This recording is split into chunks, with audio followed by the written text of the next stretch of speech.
branch of electrochemistry are: first, electrolysis; second, electrolytic conduction; third, electrochemical. Now deeply study what is electrolysis. Electrolysis is may be defined as the process of decomposition of an electrolyte by the passage of electricity through its aqueous solution of fused state. Electrolysis के बारे में हमने ये बताया है कि भी अगर हम किसी भी वेसल के अंदर इलेक्ट्रोलाइट को लिक्विड फॉर्म के अंदर और उसमें से करंट पास करेंगे, आयन बनेंगे और इस विधि को बोलेंगे इलेक्ट्रोलाइसिस। तो उसके बाद हम पढ़ने जा रहे हैं फैराडेज लॉ। तो फैराडेज का जो फर्स्ट लॉ है वो क्या है?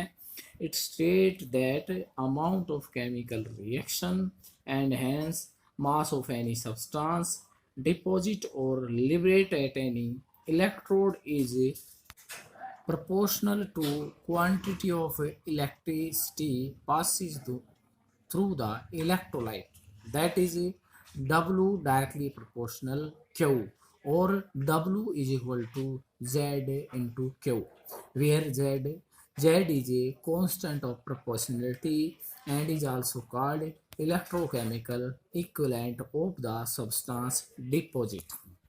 If a current of I ampere is passed for it a t time, then as we know that I is equal to Q by T, then Q is equal to I into T. So putting this value, W is equal to Z into I into T. Next, देखिए बेटा, जो हमने Faraday's का first law पढ़ा उसका क्या मतलब है? उसका मतलब ये है कि अगर हम किसी भी इलेक्ट्रोलाइसिस प्रोसेस के अंदर इलेक्ट्रोलाइट के अंदर इलेक्ट्रोड डाल के अगर करंट दौड़ाएंगे तो ये कह रहा है कि अगर हम एक समान करंट गुजारते हैं तो इलेक्ट्रोड पे कितना सब्सटेंस कोई भी जुड़ता है या हटता है। उसके बाद हम जो पढ़ने जा रहे हैं वो है सेकंड लॉ ऑफ इलेक्ट्रोलाइसिस। तो सेकंड लॉ क्या है? It state that when the same quantity of electricity is pass through substance या pass through solutions of different electrolyte connected a series, the mass of a substance produced electrode are directly proportional to equivalent weight. इसका क्या मतलब है? इसका मतलब ये है कि अगर हम अलग अलग इलेक्ट्रोलाइट से एक समान करंट गुजारेंगे तो इलेक्ट्रोडों पे कितना मास जुड़ेगा, कितना हटेगा। उसके बाद हम पढ़ रहे हैं व्हाट मीन बाय 1 फैराडेज। तो ये बोला कि एक फैराड्स का मतलब क्या है? Faradays means 6500 coulomb. ये pass of electricity deposit 1 gram equivalent of substance. देखिए 1 फैराडेज का मतलब यहाँ पर दिखाया गया है कि अगर हम 1 ग्राम इलेक्ट्रोलाइट, 1 ग्राम कोई भी पदार्थ लेकर अगर उसमें 96,500 कूलम चार्ज पास करेंगे तो इलेक्ट्रोड कितना मास जुड़ेगा, कितना हटेगा, वो क्या कहलाएगा? 1 फैराडेज। तो वेट ऑफ एलिमेंट, किसी भी एलिमेंट का अगर वेट निकालना है तो उसका फार्मूला रहेगा atomic weight of element divide by number of electron gain और लूज बाय एटम। तो उसका जो रिजल्ट है वो क्या है? तो फर्स्ट लिखा हुआ है Faraday's deposit 1 gram equivalent of substance electrochemical can be calculate from the equivalent weight at Z या equivalent weight of substance divide by 6500। उसके बाद नेक्स्ट है इक्विवेलेंट वेट ऑफ सब्सटेंस अगर कैन बी कैलकुलेट। इसी तरह से अगर इक्विवेलेंट वेट किसी पदार्थ का निकालना है तो इक्विवेलेंट किसके बराबर होगा? W by Q multiply 6500 coulomb. उसके बाद बेटा जो हम नेक्स्ट पढ़ने जा रहे हैं वो है कंडक्शन ऑफ इलेक्ट्रोलिटिक सॉल्यूशन। तो बेसिकली हमें पता है अभी कंडक्टर क्या होते हैं। Conductor mean that substance which conduct the electricity.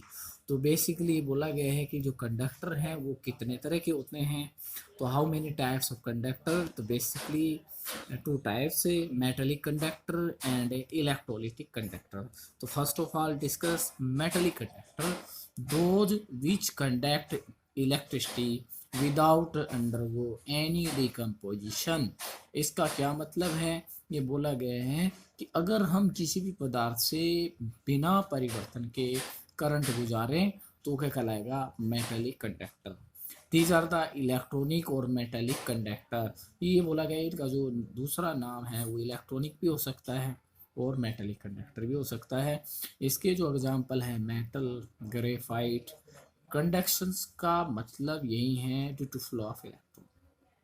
Second हमारे पास है इलेक्ट्रोलिटिक और इलेक्ट्रोलाइटिक कंडक्टर। तो those which undergo decomposition when current is pass through them. इसका क्या मतलब है? इसमें बोला गया है कि अगर किसी पदार्थ से परिवर्तन के बाद करंट गुजारा जाए तो बोला जाएगा इलेक्ट्रोलिटिक कंडक्टर। तो इसका जो एग्जांपल है solution of acid, base etcetera, ये इसमें दिया गया है, भी इसके उदाहरण हैं। तो flow of electricity due to movement of ion. तो पहले जो हमने मेटलिक कंडक्टर पढ़ा था उसमें इलेक्ट्रॉन का फ्लो होता है, इसमें मूवमेंट ऑफ आयन होता है। तो बेसिकली बोला गया भी जो इलेक्ट्रोलाइट हैं वो इलेक्ट्रोलाइट क्या होते हैं? Electrolytes the substance which decompose ion when pass through current. तो इसका मतलब ये बोला गया है कि अगर किसी भी पदार्थ को किसी भी लिक्विड में डाल के करंट दौड़ाया जाए, अगर उससे आयन प्राप्त हो तो बोला जाएगा इलेक्ट्रोलाइट।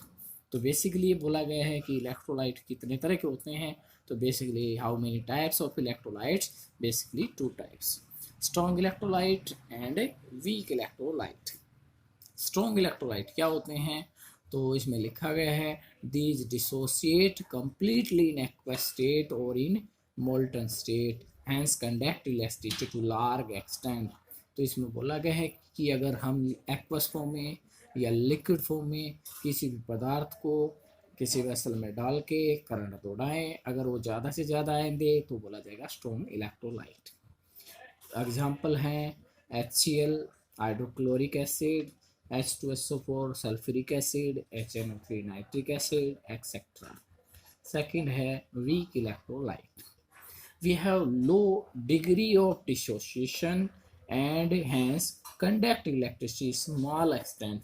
इसका क्या मतलब है? इसका मतलब ये है कि अगर हम किसी भी पदार्थ को के अंदर लिक्विड फॉर्म में या एक्वस फॉर्म में से करंट गुजारें, अगर वो कोई भी पदार्थ है वो वीकली डिसोसिएट होता है, कम टूटता है या कम आयन देता है तो बोला जाएगा वीक इलेक्ट्रोलाइट। एग्जाम्पल क्या रहेंगे? Sugar, urea etcetera. तो ये हमने पढ़ा अभी इलेक्ट्रोलाइट क्या हैं, कितने तरह के होते हैं। उसके बाद हम पढ़ेंगे फैक्टर अफेक्टिंग मेटेलिक और इलेक्ट्रॉनिक कंडक्टर। तो ये बोला गया भी जो मेटेलिक कंडक्टर हैं उनको कौन कौन से कारक हैं प्रभावित करते हैं। तो बेसिकली फैक्टर अफेक्टिंग है nature and structure of metal. एक तो बोला गया है कि भी कोई भी जो धातु है उसकी प्रकृति क्या है, उसकी स्ट्रक्चर क्या है। सेकंड है नंबर ऑफ वैलेंस इलेक्ट्रॉन पर एटम, भी कोई भी एटम है उसमें वैलेंस इलेक्ट्रॉन कितने हैं। तीसरा हमारा रहेगा टेम्परेचर। तो भाई टेम्परेचर का क्या इफेक्ट रहेगा? ये डिक्रीज विद इंक्रीजिंग टेम्परेचर। हमने ये पढ़ा है कि अगर हम कोई धातु ले रहे हैं उसका ताप बढ़ाएंगे तो कंडक्टिविटी क्या होगा? कम होगी। तो सबसे पहले हम पढ़ रहे हैं nature of electrolyte. Strong electrolyte conduct electricity large extent. अगर हम इलेक्ट्रोलाइट स्ट्रॉन्ग लेंगे तो हमें ज़्यादा से ज़्यादा इलेक्ट्रिसिटी प्रोड्यूस होगी due to flow of electron. And weak electrolyte लेंगे टू ए स्मॉल एक्सटेंट। उसके बाद पढ़ेंगे size of ion produce and solvation. Greater the size and less is conduction. Size बड़ा होगा तो कंडक्शन कम होगा। उसके बाद हम पढ़ रहे हैं nature of the solvent and viscosity. Solvent की प्रकृति क्या है और उसकी विस्कोसिटी क्या है। Greater is the polarity of substance, greater is ionization. ये बोला गया है कि जिसकी किसी पदार्थ की पोलैरिटी ज़्यादा होगी तो ज़्यादा आयन मिलेंगे, और ग्रेटर आयनाइज और ग्रेटर इज कंडक्शन। इसका मतलब अगर आयन ज़्यादा मिलेंगे तो कंडक्टिविटी ज़्यादा होगी। उसके बाद नेक्स्ट है concentration of solution. High the concentration of the solution less is concentration। ये इसका मतलब ये है कि concentration solution की ज़्यादा होगी तो कंडक्शन कम होगा। उसके बाद टेम्परेचर है, तो टेम्परेचर के बारे में पढ़ेंगे अभी। Dissociation increase with increase. इसका मतलब इलेक्ट्रोलिटिक कंडक्टर में जितने आयन ज़्यादा बढ़ेंगे, जितना ताप बढ़ेगा उतनी कंडक्टिविटी ज़्यादा होगी। उसके बाद हम पढ़ने जा रहे हैं difference between metallic and electrolytic conductor. तो फर्स्ट है मेटेलिक कंडक्टर। तो मेटेलिक कंडक्टर के अंदर flow of electricity take place without decomposition of substance. Metallic conductor के अंदर ये बोला गया है कि कोई भी पदार्थ है जब उसमें से करंट पास करते हैं तो करंट पास के दौरान ये कह रहा है कि उसके अंदर कोई डिकम्पोजिशन नहीं होता। ठीक है। उसके बाद इलेक्ट्रोलिटिक कंडक्टर है, flow of electricity take place by decomposition होता है। तो इसमें बोला गया है कि किसी भी पदार्थ के डिकम्पोजिशन के बाद ही करंट का फ्लो होता है। उसके बाद नेक्स्ट है दोबारा से अब मेटलिक कंडक्टर की बात करेंगे। Flow of electricity due to flow of electron. तो इसमें इलेक्ट्रिसिटी का फ्लो इलेक्ट्रॉन की वजह से होता है। इसमें flow of electricity due to flow of ions. तो इसमें बोला है कि करंट का फ्लो आयन के थ्रू होता है। इसके बाद है electrical conductivity decrease with increasing temperature. तो मेटलिक कंडक्टर के अंदर बोला गया है कि अगर ताप बढ़ा देंगे तो कंडक्टिविटी कम हो जाएगी। उसके बाद इसमें बोला है कि सेकंड जो हमारे पास इलेक्ट्रोलिटिक कंडक्टर है, तो electrical conduction increase with increasing temperature. ताप बढ़ने से कंडक्टिविटी कम होती है, लेकिन इलेक्ट्रोलिटिक में हम पढ़ेंगे ताप बढ़ने से कंडक्टिविटी बढ़ती है। उसके बाद हम पढ़ रहे हैं resistance offered by metal due to vibrating kernel. तो इसका मतलब क्या है, मेटलिक कंडक्टर के अंदर ये बोला गया है कि कोई भी धातु है जितना हम करंट पास करेंगे उतना ही रेजिस्टेंस बढ़ेगा।